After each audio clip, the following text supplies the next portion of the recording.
All right, practice 5 in Shells. Last day we had to be in Shells. Thought we got a little better today, a little more competitive. Tomorrow will be the first day of pad, so and I told the team sometimes we might look a little soft in Shells because we're not sure how to thud or it's not really live tackle to the ground. So hopefully tomorrow we'll get that taken care of. But we took some steps. And there's a lot of healthy competition, I think, at a lot of spots. So, Rich, of those steps, I mean, through your years, what's the hardest part of the installation for you? The thing that may take the longest? Well, the hardest part is, it's not coach speak. Is always in the first year. You're still trying to figure out what your guys do best on both sides of the ball. You know, in particular, the quarterbacks. You know, the longer you're with them, you're like, okay, this guy does this better. And you want them all to be able to do everything, but inevitably some guys do certain things more than others. It's because they're all new to us, other than a couple guys that were with us at Jack State.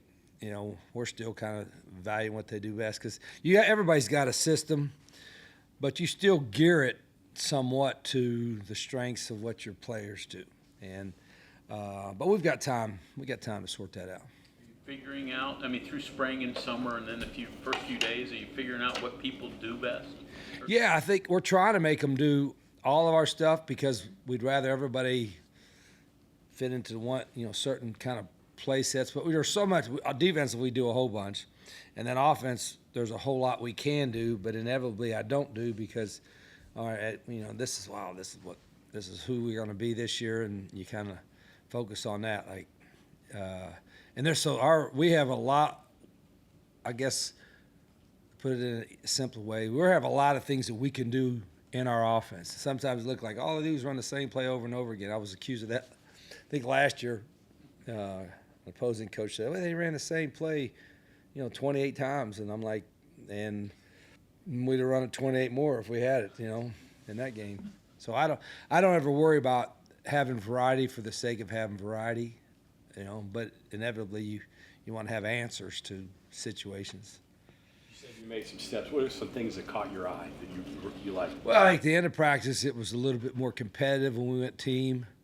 We kept score, and I know all these guys play video games and all that, so we kind of kept score in practice in our 7-on-7 and our team stuff. Like the offense won the play, they got a point. If defense won the play, they got a point. If it was a turnover, defense got 3. If the offense scored a touchdown, they got 3. And then it usually winds up, you hope, as a head coach, being pretty close, which it did. And then so being within 1 point, we had to end it with the big fat guys doing one-on-one in the goal line. White O-lineman running around. I call them fat, but that's a term of endearment. So don't get all uppity. They call them names. They like that. But anyway, yeah, so we did one-on-one with them, the O-lineman running routes, goal line routes, it took quite a bit of time, for them to get there, even on the 2-yard line. And then the D-line was guarding them, press man. And surprisingly, we had 2 O-linemen made like big-time Sports Center highlight type of catches to win the day. So the defense had to do push-ups afterwards. So the offensive guys are probably happy. So when we were out there the other day watching practice, Jalen Henderson, he looked in better shape, a little slimmer than what we saw him in spring. I don't know if that's accurate or not. Is that in all accurate? What's your thoughts on his progression? Yeah, I had to look at his weights. He looked kind of the same to me, but again, I haven't seen him. But yeah, I don't know. He may have dropped a little bit. I think he's in pretty good shape. All of our quarterbacks are running pretty good. I think they're all in pretty good shape, and that's going to be the hardest thing to sort out because not that you don't have enough. We got plenty of guys that are, I think, able to play, and it's just hard. Like you can play 2 receivers at a time, right? 2 tight ends at a time. You can play 2 running backs at a time, even 3. It's hard to play 2 quarterbacks at a time. It is, and when you got to get 5 guys reps. So I think Rhett's done a good job of managing them, and the days in pads. As I think I mentioned earlier to y'all, we'll probably be more live with our quarterbacks than I've ever been in training camp, just simply because we've got to find out, who could do what. In terms of Jalen, though, has he looked any different to you from spring? Because he was coming off an injury-plagued year. Yeah, I thought thought he looked good in the spring health wise. They all are supposed to be. Yeah, I think it's a little bit. The guys that were here in the spring, I think have a little bit of edge from that. But I'm thinking that they were. Say Scotty was here in the spring. Obviously, Nico was here. Jalen, Max, and so the only one that didn't really rep through the spring was Khalil Wilkins, and he's done a really good job of catching up. He's probably a little behind because he didn't rep in the spring from a scheme standpoint, but he's a sharp guy, and he's had some good days. So, like I said, that's a job. Rhett and Pat and myself and Travis, we'll probably be talking about these guys every day and what the rotation is, and to give them all a chance, we're not. We're rolling them all in there and see where they're at. But you can see, Jalen's got a little bit of experience. You could tell that Nico's got some experience because he's quicker to grasp things because he's played football and he's a sharp guy. So I think, again, it's all new, and I got to sometimes forget that they're all like a freshman in this system.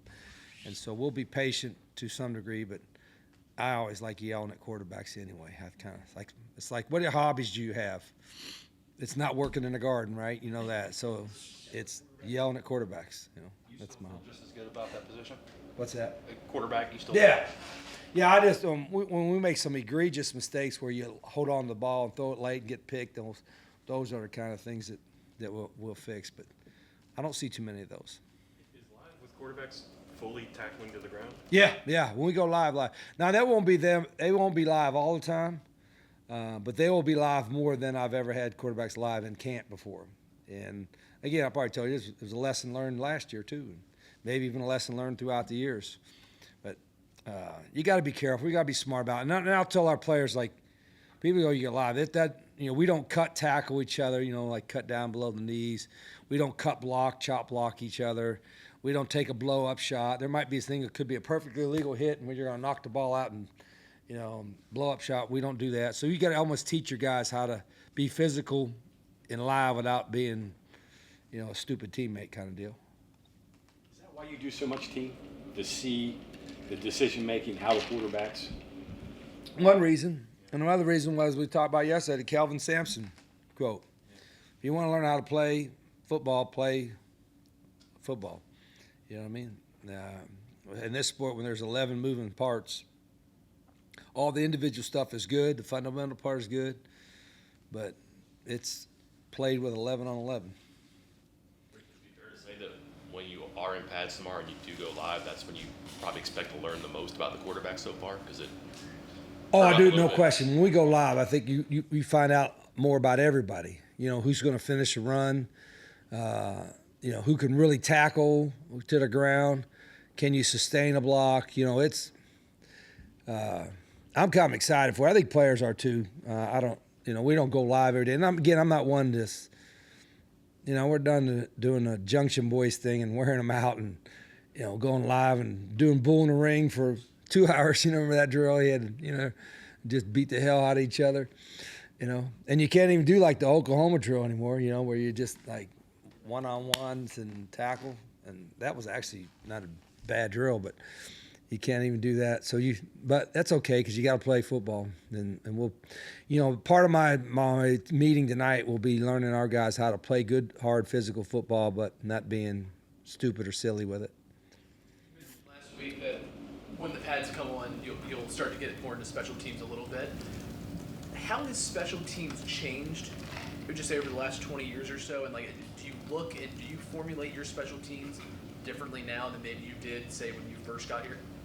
Well, like everything else in football, I think the biggest difference in special teams now that it's more complicated, if that's the word. They're like the punt teams. You used to be everybody in tight, and they did the NFL kind of punt and gap protected, and they punted the ball. And now, we were going spread back in the day, but everybody does spread formations in a punt and unbalanced formations and different tempos and I don't think kickoff return has changed too much. We fair catch a lot. It's hard. These kickers nowadays kick most of them out anyway. But punt blocks has become more complicated. Punt has become a lot more complicated. field goal the same. I think specialists are, seem like they're getting better and better every year too. I mean, you're getting punters that, it's not just the Australian guys that, they're able to punt and roll punt and do all kinds of unique stuff. So it's, I think we have to make, we have to make sure all the fancy stuff you could do now, you still want to try to keep it as simple as you can. Has your philosophy of maybe like who plays on special teams, has that changed at all? No, I've always been one that and again, we could have more than one guy that's considered a starter. But say there's a guy that's truly a backup, and he might be getting 10 or 15 plays in at that position. I'd rather have him, on a starting special teams unit than the guy in front of him, unless that guy in front of him is just a superb, guy like a return guy or something that you got to have on there. Because I like playing a lot of people, and that's an opportunity for some of the guys that maybe ain't playing 50 plays to get 10 to 12, 15 snaps in the game. So I know everybody says, well, you put your best guys on special teams and, at returner and some of that stuff you do. But me, I like having guys that maybe have been in a backup role, being a starter on a special team. Your time here, you were known for your offense, but you had some pretty good defenses. Where does defense fall into your coaching realm? What was the question? Where does the defensive philosophy fall into your coaching realm? Yeah, I mean, I started off, I played defense here, and so I started off my first couple years as a coach on defense, and then when I became head coach at Glen was when I flipped over and started saying, hey, let's run a 2-minute drill the whole game. But I've always kind of been like, I guess maybe defensive mentality from the standpoint, like a lot of people, I don't say a lot of people, some people that are spread, shotgun type oriented are like, just give me the ball back and I don't care what you do, where I'm in tune with everything we're doing on defense. I love, what Zach does on defense, but I trust him, so I don't have to get in his room, but I'll still get in his room and I'll still watch film and I'll still coach guys on defense every part, because I just, I think I like that part of it. I like the whole schematic part of offense, defense, and special teams. But you're right. When we had really good teams here, or if I had good teams everywhere else, we were pretty good on offense, but we were really good on defense. I was here. Our defense was unique. I liked being different. We were different with the odd stack, and Coach Castile was here, and I thought that made us, better. And Zach is different. Zach is completely different than a lot of folks what he does, and I like being different. But you got to be able to coach it, and you got to have obviously great players. Like if I had to say, oh, you had a great offensive lineman and a great defensive lineman, I want both. Or you can only take one. Give me that great defensive lineman first. You know what I mean? Or you could have a great wide out and a great corner to lock down, shut down guy. Which one you take? Well, I might want that wide out, but man, give me that corner. You know what I mean? So if they don't score, we're not going to lose, right? Put the pressure on Zach. Bob, tell him that. Coach says if you shut him out, you're going to win every game. Yeah, that's good. Outside of quarterback, what's the hardest position to master on your offense? Outside of quarterback, typically you would say center, but our schemes aren't that complicated, so I wouldn't say center. I'd say the guy that has the most variety of things to do, which is probably perfect timing because I think you're talking to him today, is tight ends. Isn't that you having Coach Nicewater? Oh, he's not today. Is it tight ends? Because what we do with our tight ends now, 11 personnel, he's got to block with the strength and the power of an offensive lineman. He's got to be able to run routes in space like a wide receiver, and that's the guy that lines up all over the place for us. So I think the tight ends probably have the most to learn position-wise other than the quarterback. Did you get any running backs back today? No. Hoping that we might get one guy, and we're still working on maybe one or two coming in. So I don't know if you know this, but your 4 guys you're waiting on waivers. yeah, we are waiting on 4 guys. They filed a lawsuit. Our guys did? They tried to get an injunction, which I think you mentioned Saturday? I know you all don't have anything to do about that. Outstanding. Yeah, I was gonna say to actually be at this state is one thing, but I mean now you are here. You may get him back if they get an injunction. I don't know, but like Yeah, I'm hopeful. You know, those guys have been around. They got to work out on their own, and obviously they can help our program. And I know they've got attorneys, and we'll see where that goes. Can they sit in meetings? What's that? Can they sit in meetings with the team? No, they can't. They can do everything on their own. Now they can come by the building. We don't have to throw them out, but they're truly on their own, which is,